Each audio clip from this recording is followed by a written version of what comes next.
Hey guys, I'm Johnny. In today's video, I'm gonna show you how to make Dominican spaghetti. I made Dominican spaghetti like 6 years ago in 2015 and they were so good.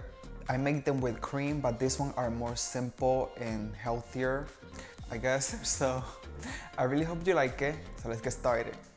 Alright guys, so the first thing that we're going to do, so here in this large skillet with high size, I'm going to go ahead and add some olive oil. You can use regular cooking oil. I just want to use olive oil this time. So it's over medium heat, let it get hot, and then we're going to go ahead and add some sliced onions and sliced cubanelle pepper. If you don't have cubanelle pepper, you can use red bell peppers. Mix that all together and you're gonna cook that there for 3 to 5 minutes or until they're nice and soft. Once they're nice and soft and translucent, we're going to go ahead and add the minced garlic. Give it a stir and cook it there for about 30 seconds.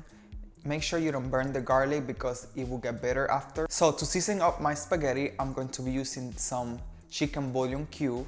So just add those in there and dissolve them with a spoon. Add some tomato paste and give everything a mix and cook it there for about a minute.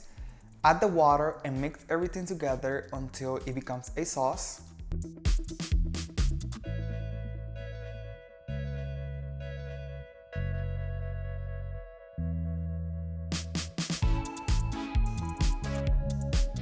Now I'm going to go ahead and add some manzanilla olives. Give it a mix.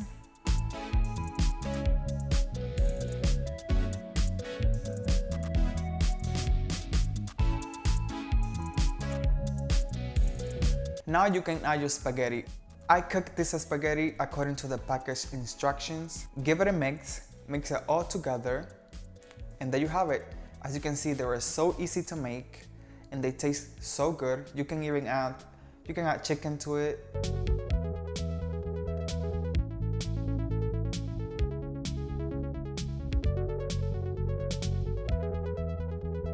I really hope you get to try it. The recipe will be written in the description box. Like my video, follow me on Instagram. I'll put the link in the description box and I see you next time. Bye.